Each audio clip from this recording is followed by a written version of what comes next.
تو وہ فرماتے تھے اے علی تمہاری عدم موجودگی میں یہ آیتیں نازل ہوئی تھیں، وہ انہیں میرے سامنے پڑھتے، ان کی تعویل سے مجھے باخبر کرتے۔ حضرت علی نے مکمل قرآن کی کتابت فرمائی اور اسے لکھ کر حضرت کی خدمت میں پیش کیا۔ علامہ جلال الدین سیوطی تاریخ خلفاء میں صفحہ 128 پر فرماتے ہیں واحد من جمع القرآن وارضہ علی النبی علیہ الصلاۃ والسلام، حضرت علی علیہ السلام ان لوگوں میں سے ایک ہیں جنہوں نے قرآن کریم کو جمع کیا اور نبی اکرم صلی اللہ علیہ وآلہ وسلم کی خدمت میں پیش کیا، اور حضرت علی کی خدمت میں جن لوگوں نے قرآن جمع کر کے پیش کیا ان میں ابو الاسود ویلی، ابو عبد الرحمن سلمی اور عبد الرحمن ابن ابی لیلہ تھے۔ حضرت نے صراحتاً فرما دیا تھا یا علی انا صاحب التنزیل و انتا صاحب التاویل، اے علی میں صاحب تنزیل ہوں اور تم صاحب تاویل ہو، فصول العاملی میں لکھا ہوا ہے۔ اور امیر المومنین علیہ السلام بھی فرماتے ہیں ھذا کتاب اللہ صامت و انا کتاب اللہ ناطق، یہ قرآن جو ہے وہ اللہ کی کتاب صامت ہے، نہ بولنے والی، خاموش، اور میں اللہ کی کتاب ناطق ہوں، یعنی بولنے والی۔ اس سلسلے کی آخری مولا علی کا فرمان تحکیم کے موقع پر۔ تحکیم کیا چیز ہے؟ جنگ صفین کے بعد جب جنگ کو روک دیا گیا تو اب یہ ہوا کہ باہمی مشاورت ہو، تحکیم ہو، ایک حکم ان کی طرف سے مقرر کیا جائے، ایک اس طرف سے، اور آپس میں وہ گفتگو کریں اور اس کے بعد اس جنگ کے خاتمے کا اعلان کرتے ہوئے یہ بتائیں کہ حق کس کے ساتھ ہے، اس کو تحکیم کہتے ہیں۔ اس موقع پر خطبہ نمبر 125 میں مولا کائنات فرماتے ہیں انا لم نحکم الرجال انما حکمنا القرآن وهذا القرآن انما هو خط مستور بین الدفتین لا ينطق بلسان ولا بد له من ترجمان وانما ينطق عنه الرجال۔ جب معاویہ جنگ ہار رہا تھا اور کشتوں کے پشتے لگ رہے تھے تو اس وقت اس نے عمر آج کے کہنے پر یہ چال چلی کہ قرآن کو نیزوں پر بلند کر دو اور علی سے تقاضا کرو، مسلمانوں سے تقاضا کرو کہ ہم تو قرآن کا فیصلہ جانتے۔ یہ اس کی مکاری کی چال تھی۔ اس نے اپنے زرخرید بندوں کو مولا کائنات علی ابن ابی طالب علیہ السلام کی فوج میں داخل کر دیا تھا۔ جب وہ جنگ ہار رہا تھا تو اس نے کہا کہ ہم کوئی حربہ کریں گے تو تم اس وقت مولا علی کی طرف سے آواز بلند کر کے ہماری حمایت کرنا۔ اور یہی ہوا جب جنگ آخری مراحل میں داخل ہو چکی اور معاویہ ہارنے جا رہا تھا تو اس نے اپنے فوجیوں سے کہا کہ قرآن نو کے نیزہ پر بلند کرو۔ چنانچہ نو کے نیزہ پر قرآن بلند کر دیے گئے، اور جب وہ قرآن کو دیکھا تو یہ منافق لوگ جو مولا علی کی فوج میں معاویہ کے زرخرید تھے، انہوں نے کہا کہ انہوں نے تو قرآن بلند کر دیا ہے، لہذا ہم قرآن سے فیصلہ چاہتے ہیں۔ مجبور ہو کہ مولا علی ابن ابی طالب کو جنگ روکنا پڑی۔ جب دیکھا کہ ہماری صف میں منافقین بہت زیادہ آ گئے ہیں تو ان کے اس اصرار پر جنگ کو روکنا پڑا۔ اس موقع پر آپ نے فرمایا ہم نے آدمیوں کو نہیں بلکہ قرآن کو حکم قرار دیا تھا، چونکہ یہ قرآن دو دفتیوں کے درمیان ایک لکھی ہوئی کتاب ہے کہ جو زبان سے بولا نہیں کرتی، اس لیے ضرورت تھی کہ اس کے لیے کوئی ترجمان ہو، اور وہ آدمی ہی ہوتے ہیں۔ حضرت علی نے قرآن کی جمع، ترتیب، تدوین کے لیے اپنی پوری زندگی وقف کر دی۔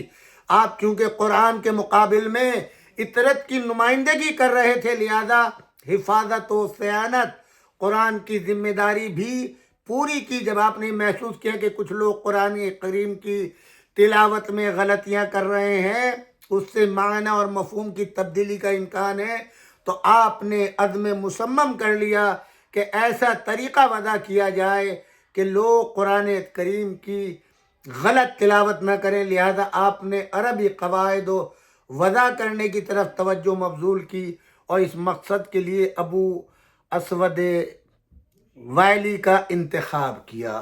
آج اپنے کلام کو ہم اسی مقام کے اوپر تمام کرتے ہیں۔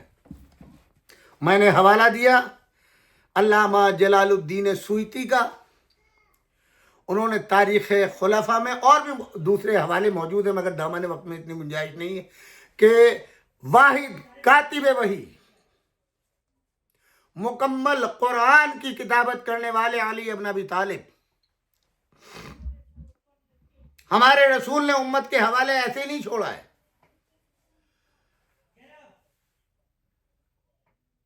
اپنی زندگی میں قرآن کمپائل کر کے جمع کرا کے مولا علی کے ہاتھوں سے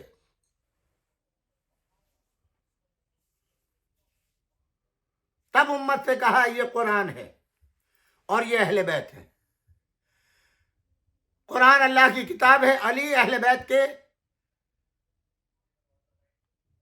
نمائندے، یہ دونوں چیزیں تمہارے درمیان چھوڑ کے جا رہا ہوں۔ قرآن بھی معلم قرآن بھی، قرآن بھی مفسر قرآن بھی، قرآن بھی محافظ قرآن بھی، ان دونوں میں کبھی اختلاف نہیں ہوگا، اور یہ میں ضمانت دے رہا ہوں کہ تم میرے بعد گمراہ نہیں ہوگے اگر دونوں کو لے لیا۔ آپ پڑھیے، لوگوں سے پوچھئے، آپ کاتبان وحی جب 8-9 بیان کیے گئے ہیں، ان میں سے ایک وہ ہے جس نے پیدا ہونے کے بعد جب آنکھ کھولی تو نور اقدس رسول اللہ صلی اللہ علیہ وآلہ وسلم کی زیارت کی، اور جب رسول اللہ کی ہمیشہ کے لیے آنکھ بند ہوئی دنیا سے تو اسی آغوش میں علی ابن ابی طالب کے اتنا ساتھ ہے۔ یہ بھی بتا دیا کہ اگر میں موجود نہیں ہوں، قرآن کی آیت آتی تھی تو حضور تلاوت فرماتے تھے، مجھے یاد ہو جاتا تھا۔ آپ کہیں گے صاحب کیسے یاد ہوتا تھا؟ وہ تو عام بشر تھے، رٹا لگاتے ہوں گے۔ جب تک ایک چیز کو بار بار بیان نہ کیا جائے، بار بار اس کو حافظے کے لیے آدمی نہ رٹے تو اس کے ذہن میں بیٹھے گا کیسے؟ چلیے آپ ہی کو لے لیں۔ یہ بدبختی ہے تمہاری مسلمانوں۔ اسلام کا سب سے بڑا محدث کون، کس کو مانتے ہیں آپ؟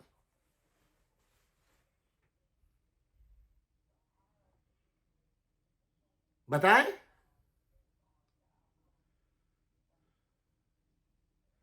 جناب ابن عباس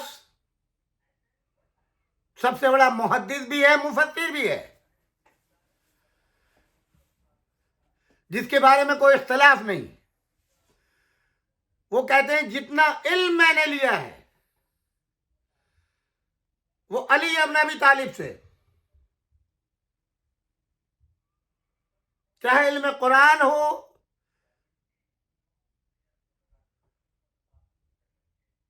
یا تفسیر قرآن ہو۔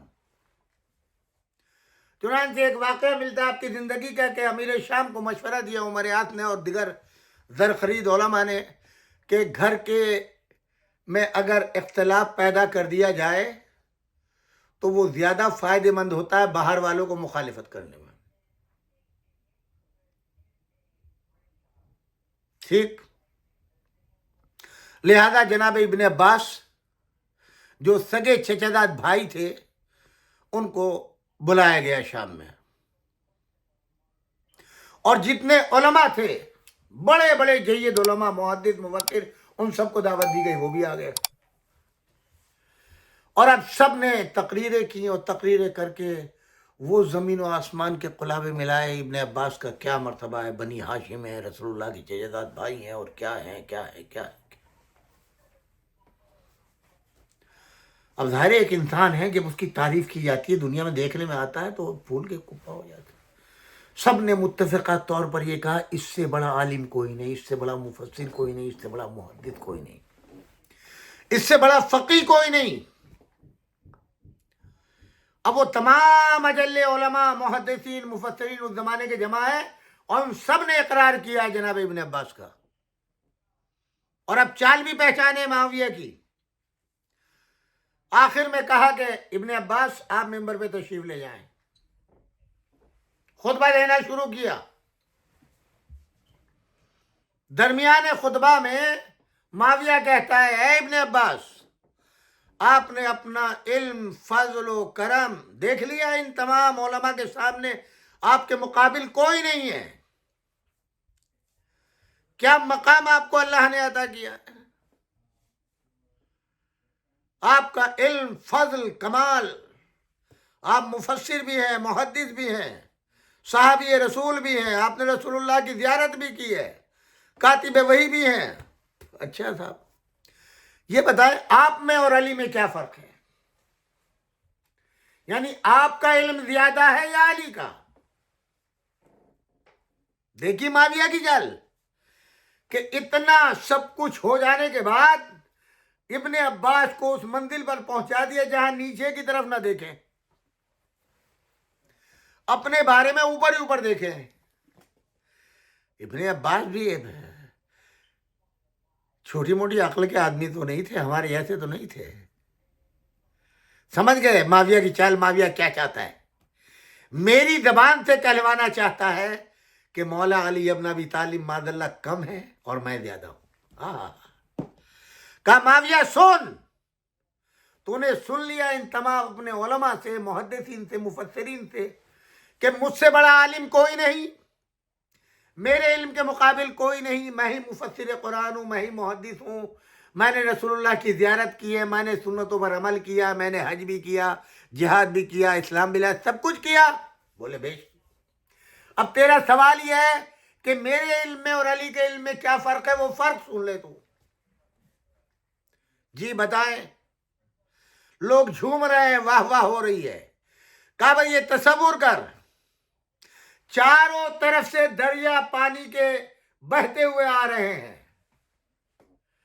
اور ایک مقام پر سمندر میں وہ سارے دریا جمع ہو رہے ہیں۔ ایک پرندہ ہے جو پیاسا ہے، وہ پرواز کرتا ہوا آتا ہے اور اس جگہ جہاں سارے دریا جمع ہو رہے ہیں وہاں سے چند قطرے پی کر کے اپنی پیاس بجھاتا ہے۔ بس یہ سمجھو وہ جو علم کے دریا بہتے ہوئے سب جگہ آ کے جمع ہو رہے ہیں، وہ علوم سب جمع آ کر کے جس مرکز میں جمع ہو رہے ہیں اس کا نام ہے علی۔ اور جو پیاسا پرندہ پرواز کرتا ہوا آ رہا ہے اور اس مقام سے چند قطرے لے کر کے اپنی پیاس بجھا رہا ہے، وہ میں ہوں ابن عباس۔ مقام امیر المومنین علی ابن ابی طالب بھی بتا دیا اور اپنے بارے میں بھی بتا دیا۔ معاویہ خاموش ہو گیا، شرمندہ ہو گیا۔ پہچان لیا مقام علی ابن ابی طالب، یہی مفسر قرآن ہے، یہی محافظ قرآن ہے، یہی وہ ہیں جن کو رسول اللہ نے وارث قرآن قرار دیا، یہی وہ ہیں جن کو رسول اللہ نے امین قرآن قرار دیا۔ یہ ان کے بغیر نہ قرآن ملے گا، نہ دین ملے گا، نہ احکامات ملے گے۔ افسوس یہی ہے کہ بعد وفات پیغمبر خود خلیفہ وقت کا دعویٰ، خلافت کا دعویٰ کرنے والا شخص ایک 5 یا 7 افراد کے اوپر ایک کمیٹی بناتا ہے اور وہ قرآن جس کی تصدیق رسول اللہ نے فرمائی، علی ابن ابی طالب نے لکھی، اس کو نہیں لیتا، بلکہ ان کے 9 مسلم لوگوں کی جن کا ایمان بھی ابھی مکمل نہیں ہوا ہے، ان لوگوں کا لکھا ہوا قرآن لیتے ہیں۔ مسلمانوں اپنی اصلاح کرو، اپنے علماء سے پوچھو، تفسیریں دیکھو، اب تو نیٹ کے اوپر جاؤ، وہ بتائیں گے تم کو۔ اب تو ہر چیز کھلی ہوئی کتاب ہے، علم کا زمانہ ہے، ہر چیز معلومات چاہتا ہے انسان۔ تو آپ دیکھیں، میرے کہنے سے نہیں، آپ خود علم کی بنیاد کے اوپر اپنے علماء کی تفسیروں کو دیکھیں، کتابوں کو دیکھیں، ان ملاؤں پر نہ جائیں۔ یہ تو حق کے اوپر پردہ ڈالنے والے لوگ ہیں، انہوں نے حق کو مٹایا ہے، تو مال کے لالچ میں آ کے سب کچھ بیچتے ہیں، ایمان بیچ دیں، سب کچھ بیچ دیں اور بیچ دیا ہے۔ یہ تمہیں حق کا راستہ نہیں دکھائیں گے، ان کا پیٹ اجازت نہیں دیتا کہ یہ بدبخت جو ہیں وہ صحیح حقائق بیان کریں، صحیح دین بیان کریں، صحیح اسلام بیان کریں، صحیح سیرت رسول بیان کریں۔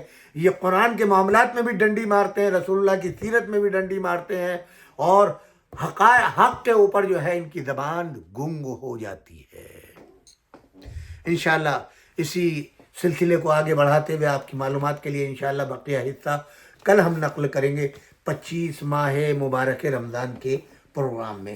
اللہ آپ سب کو سلامت رکھے، آپ کے رزق میں خیر و برکت دے، آپ کو کسی کا محتاج نہ رکھے سوائے در اہل بیت کے، کوئی غم نہ دے آپ کو سوائے غم اہل بیت کے۔ پروردگار عالم آپ کے مریضوں کو شفائے عاجل و کامل عطا فرمائے، آپ کے مرحومین کی مغفرت فرمائے، آپ کے بچوں کو دولت علم و ایمان سے مالا مال فرمائے، کوئی غم نہ دے سوائے غم اہل بیت کے، اور آپ کے عقیدے کی حفاظت فرمائے، آپ کو صراط مستقیم پر قائم و دائم رکھے۔ ربنا تقبل منا انک انت السمیع العلیم۔ سامعین کرام، آج کے ہمارے پروگرام کو جو ہے اسپانسر کیا ہے ہمارے بھائی، ہمارے دوست، دیری نہ دو جناب فیصل لاڈک صاحب نے۔ ہماری گزارش ہے، اللہ کی بارگاہ میں ہم دست سوال کرتے ہوئے دعا کرتے ہیں کہ ان بھائی فیصل لاڈک کے رزق میں خیر و برکت ہو، ان کو سلامتی عطا ہو، ان کو دولت علم و ایمان میں مالا مال ہو، ان کے بچوں کو سلامتی عطا ہو، ان کے مرحومین کی مغفرت ہو، انہیں کوئی غم نہ دے سوائے غم اہل بیت کے۔ پر آپ سب سے دعا ہے کہ آپ اپنے مرحومین کے لیے، میرے والدین کے لیے، مولانا سید تلمید حسنین رضوی اور جناب باقر رضوی صاحب کے لیے، اور خاص طور سے ہمارے فیصل بھائی کے مرحومین جناب اکبر علی لاڈک، رضیہ لاڈک، زینب لاڈک، اسد عباس مرچنٹ، عمار مرچنٹ، ان سب مرحومین کے لیے سورۃ الفاتحہ۔ ربنا تقبل منا انک انت السمیع العلیم، والسلام علیکم جمیعا ورحمۃ اللہ وبرکاتہ۔